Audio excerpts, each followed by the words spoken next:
बिस्मिल्लाहिर्रहमानिर्रहीम। सूरह अहज़ाब आया नंबर 72 में अल्लाह ताला कह रहे हैं इन्ना अरज़नल अमाना, बेशक हमने ये अमानत पेश की, अलस समावाति वल अर्द, आसमानों को, जमीन को, वल जिबाल और पहाड़ों को, फ़अबैना अन यहमिलनहा, उन सब ने इनकार कर दिया उठाने से, व अशफ़क़ना मिनहा, और वो डर गए थे, व हमलहल इंसान, और इंसान ने ये बोझ उठा लिया। अब सोचने की बात यह है कि सबसे पहला सवाल तो ये आता है दिमाग में कि कौन सी अमानत की बात हो रही है। ये जो जिंदगी है ना हमारे पास, यहाँ जो हमें हक खुद इरादियत, हमें ये चॉइस दे दी गई है कि तुम सोचो और तुम करो। अब अल्लाह ताला इंटरवीन नहीं करेंगे, यू हैव द चॉइस, आपको सही और गलत बता दिया गया है, अब आप चुनेंगे और आप सहेंगे कि आप देख लें क्या होने वाला है। ये जिंदगी कितनी शदीद मुश्किल होने वाली थी। अगर अल्लाह ताला ने ये क्लियर ना किया होता तो आसमान, जमीन, पहाड़ क्यों मना करते कि अल्लाह हम नहीं उठा सकते। किस वजह से डर गए थे वो? क्योंकि अल्लाह ताला ने, आपको पता है ना, ब्लैंक पेपर पे किसी से साइन नहीं ले सकते कि उसके ऊपर मैं बाद में लिख दूं कि टर्म्स एंड कंडीशंस क्या है, क्या क्या शराइत है। वो कानूनन जुर्म है, ना इंसाफी आप कर नहीं सकते। तो हम कायनात के रब से ये कैसे एक्सपेक्ट कर सकते हैं कि अल्लाह ताला ने मुझसे और आपसे तो कोई वादा लिया है, हम हमारे ऊपर कोई अमानत, कोई बोझ डाला है और हमें ना बताया हो कि ये कितना मुश्किल होने वाला है। हम में से हर एक इंसान को क्लियरली पता था, बल्कि सिर्फ इंसान को क्या, आसमानों को, जमीन और पहाड़ों को भी। हम तो जब साइंटिफिक डेफिनेशन करते हैं लिविंग थिंग्स की, तो हम कहते हैं इंसान जिंदा है, पौधे जिंदा है, ऐसे ही करते हैं ना डेफिनेशन, लेकिन जानवर जिंदा है। लेकिन अल्लाह ताला क्या कह रहे हैं कि आसमान, जमीन, पहाड़, ये सब जिंदा है। जब आप इस्लाम में आते हैं ना आहिस्ता आहिस्ता, तो आपका ये जो माइंड है वो ब्रॉड हो जाता है, आपको समझ आने लगता है कि भाई इर्द गिर्द की हर चीज ही जिंदा है, इसलिए मैंने हर चीज का ख्याल रखना है। इसीलिए जब कोई एक इंसान फौत हो जाता है तो अल्लाह ताला ने किसी कौम के बारे में कहा कुरान पाक में कि उनके लिए ना आसमान रोया ना जमीन रोई। और उस टाइम लोगों को लगा कि शायद ये मुहावरा है, लेकिन रसूल सल्लल्लाहु अलैहि वसल्लम की हदीस से पता चलता है कि जब कोई एक नेक इंसान आज भी इस दुनिया से जाता है ना, तो जिस आसमान के दरवाजे से उसके नेक अमल ऊपर जाया करते थे और जमीन पे जिस जगह वो सजदा और इबादत किया करता था, वो इससे रोते हैं जमीन के। तो इसका मतलब कि आसमान, जमीन, पहाड़, ये सब जिंदा हैं। और अभी ये पहाड़ हमने तो देखे हैं कैसे कैसे ताकत के मंबे और मजमुए, और एक इंसान पहाड़ चढ़ नहीं पा रहा, और वो इतना बड़ा ताकत का मंबा पहाड़, इतना बड़ा पहाड़, वो कह रहा है या अल्लाह मैं नहीं उठा सकता, और एक इंसान ने ये बोझ उठा लिया। अब सवाल ये है कि हमने क्यों उठाया? अगर अल्लाह ताला ने इतना क्लियर कर दिया था कि ये मुश्किल होने वाली है, हम सबको पता है ना, जिंदगी में बीमारी है, तकलीफ है, परेशानी है, किसी की जॉब के मसले हैं, कहीं पे कितना जेनोसाइड इसराइल फलस्तीन के साथ क्या कर रहा है, कहीं पे वैसे महंगाई के मसले हैं, मुश्किल, तकलीफ, परेशानी वो बचपन से ही है। बच्चा इस दुनिया में आता है तो कभी पेट में दर्द है, कभी बुखार है, मरने तक तकलीफ ही तकलीफ है। और मजे की बात यह है कि अल्लाह ताला ने खुदा ना खास्ता कोई मिस कमिटमेंट नहीं किया हमसे, हमें मिस इन्फॉर्म नहीं किया। कुरान पाक तो हमेशा से यही कह रहा था कि दुनिया में मुसीबत और तकलीफ आएगी ही आएगी। ला उक्सिमु बिहाज़ल बलद, मैं कसम खाता हूँ इस शहर की, वला उक्सिमु व अंता हिल्लुम बिहाज़ल बलद, जिसमें आपको हलाल कर लिया गया है। मक्का में, मक्का की बाउंड्री में जानवर पे हमला भी नहीं किया जाता था, दुश्मन भी आ जाए तो उसको भी सेफ्टी थी। लेकिन अल्लाह ताला कह रहे हैं रसूल सल्लल्लाहु अलैहि वसल्लम को, अल्लाह के पैगंबर को यहाँ इन्होंने हलाल कर लिया, उनको तकलीफ पहुंचाने की इजाजत दे दी सबको। व वालिदिन व मा वलद, मैं कसम खाता हूँ बाप की और बेटे की। लक़द खलक़नल इंसान फी कबद, बेशक इंसान मुसलसल मुशक्कत में, कांस्टेंट स्ट्रगल में पैदा हुआ है।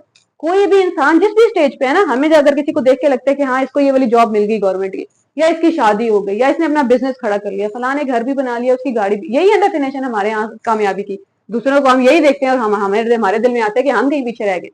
आप कभी उन लोगों से अकेले में जाके पूछें, उनके अंदर भी खला अभी तक नहीं भरा और वो कभी भी नहीं भरने वाला। कांस्टेंट स्ट्रगल है, जो एक कदम ऊपर चढ़ गया उसके ऊपर और आसमान है जहां उसने उनको हाथ लगाना है। सवाल सिर्फ इतना है कि अगर टेस्ट इतना मुश्किल था तो मैंने और आपने हाँ क्यों कर दी? हमने क्यों हाथ खड़ा किया? इंसान ने क्यों हाथ खड़ा किया कि अल्लाह मैं तैयार हूं इस टेस्ट के लिए। क्या मिलेगा अगर हम ये टेस्ट पास कर गए? तो जन्नत। जन्नत में क्या है? कपड़े हैं, जन्नत में खाने हैं, नजारे हैं, आराम है, वो सब कुछ है ना। लेकिन हमारी रूह को खाने का तो मतलब ही नहीं पता। रूह तो वो वाला खाना नहीं खाती ना जो आजकल हम खाते हैं, जो अल्लाह ताला फ्रूट्स हमें बता रहे होते हैं कि जन्नत में मिलेंगे। रूह को तो पता नहीं है थकान क्या होती है, रूह को नहीं पता कि कपड़े क्या होते हैं, रूह को तो उस तरह के कपड़ों की जरूरत नहीं है ना जो इस बॉडी को जरूरत है। रूह को नहीं पता वो सारी चीजें जो हमें जन्नत में मिलने वाली है। तो जिस चीज का आपको पता ही ना हो उसकी वजह से आप हाँ नहीं कर सकते, वो आपको इंट्रीग नहीं कर सकती। जिस इंसान ने आज तक वीडियो गेम खेली ही नहीं, उसको पता ही नहीं क्या है, आप उसको नहीं कह सकते कि ये कर लो बदले में वीडियो गेम दूंगा, क्योंकि उसका दिल ही नहीं है। जिसने खेली होगी उसको शौक दिला सकते हैं ना आपके, ये कर लोगे जीत जाओगे तो मिल जाएगी वीडियो गेम। तो जन्नत तो नहीं हो सकती। जन्नत का सबसे हाईएस्ट पीक क्या है? जन्नत की इससे ज्यादा बड़ा इनाम नहीं हो सकता जन्नत का, अल्लाह ताला से मुलाकात। और क्या हमारी रूह ने वो एक्सपीरियंस की भी थी।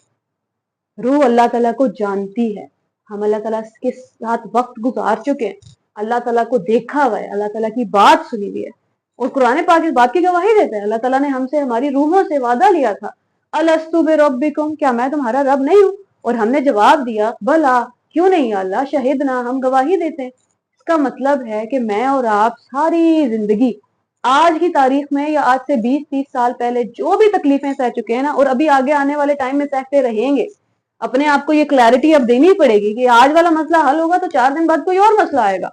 और गेम खेलते हुए भी हमें उसूल पता है कि हर नया लेवल पिछले लेवल से मुश्किल होता है। जिंदगी की हर नई स्टेज पिछली स्टेज से ज्यादा मुश्किल होगी। लेकिन जब हम अपने आप को ये बार बार याद करवाते रहेंगे ना कि मैं ये सब सह क्यों रहा हूँ, क्यों हूं मैं इस खेल का हिस्सा, क्यों हूं मैं इस जंग का हिस्सा, क्यों कि मैंने अल्लाह ताला से मिलना है, तो फिर वो मुश्किल नहीं लगती। फिर आप कहते हैं कि अब तो हजरत हुसैन की तरह आप सर और पूरा खानदान लेके मैदान में आ जाते हैं कि रब के लिए ही देना है तो फिर जान दी जाए, अल्लाह के लिए ही देना है तो फिर तो सारा कुछ ही कुर्बान, मोहब्बत में कुर्बान करते हैं ना हम सब कुछ।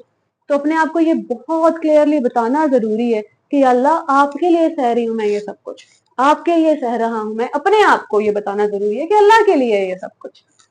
हम सब यहाँ अपनी मर्जी से हैं। कोई भी इंसान, ये नाइंसाफी होगी अगर किसी को जबरदस्ती उठा के किसी एग्जामिनेशन हॉल में बिठा दिया जाए। पहले वो आपको फॉर्म देते हैं ना, जिस बच्चे ने फॉर्म फिल किया है सिर्फ उसी का पेपर आएगा। हमने अगर फॉर्म फिल ना किया होता तो हम यहाँ इम्तिहान में ना बैठे हुए होते। इसलिए समझे, कुरान पाक में ये बात बहुत क्लियरली वाज़ेह है। कोई लोग हैं जो इस दुनिया में जहन्नम से डर के सीधे हो जाते हैं, वेरी गुड। कुछ हैं जिन्हें जन्नत चाहिए, परफेक्ट। और कुछ हैं जिन्हें सिर्फ अल्लाह की जात चाहिए। असल मकसद हर इंसान का यहाँ आने का वही था, लेकिन किस किस को अल्लाह वो रूह में तड़प बाकी रही है। इन्नमा नुतइमुकुम लिवजहिल्लाह, हम तुम्हें खाना खिलाते हैं सिर्फ अल्लाह के चेहरे के लिए। हमने तो सिर्फ अल्लाह ताला को देखना है, इल्ला इब्तिगा वजहि रब्बिल आला। वो और कुछ नहीं चाहते सिवाय इसके कि वो परस्यू कर रहे हैं कि अपने रब का चेहरा देखें। वला सौफा यरदा, उसको राजी कर लें किसी तरह, और अनकरीब ये राजी कर लेंगे। तो हम सबसे पहली बात इस दुनिया में अपनी मर्जी से हैं। दूसरा, हमें क्लियरली पता था दुनिया कितनी मुश्किल होने वाली है। हम ये मुश्किल सहने के लिए सिर्फ इसलिए तैयार हुए हैं कि बदले में अल्लाह ताला की मुलाकात, अल्लाह ताला का साथ हमेशा हमेशा के लिए मिलने वाला है। अल्लाह करे कि अब हम जिंदगी का मुकाबला डट के करें, बार बार पीछे मुड़ के ना देखें कि क्या क्या मुसीबत है, पढ़ाई है, जॉब है, बीमारी है, गर्मी है, सर्दी है, महंगाई है, कौन कौन से मसले हैं। बिल्कुल मसले हैं, हम सबको पता था ये मसले होने वाले हैं, उसके बाद हमने हाँ बोला है। वरना खुदा ना खास्ता ये अल्लाह ताला की तरफ से नाइंसाफी हो जाती है कि आप किसी को बताए बगैर टेस्ट में डाल दें, पूछे बगैर टेस्ट में डाल दें। वो रब है, वो जो चाहे करे, लेकिन अल्लाह ताला नहीं करते बगैर। हम सब इजाजत लेके, अभी इसे ये आया यही बता रही है ना, ताकि कयामत वाले दिन तक किसी इंसान को ये कंफ्यूजन ना हो कि मुझे जबरदस्ती डाल दिया। इन्ना अरज़नल अमाना, अगर आसमान, पहाड़ और जमीन मना कर सकते हैं तो इंसान भी कर सकते थे। कोई प्रेशर नहीं था हमारे ऊपर कबूल करने का, मोहब्बत में कबूल किया हमने कि अल्लाह मैं अब सहने के लिए तैयार हूँ।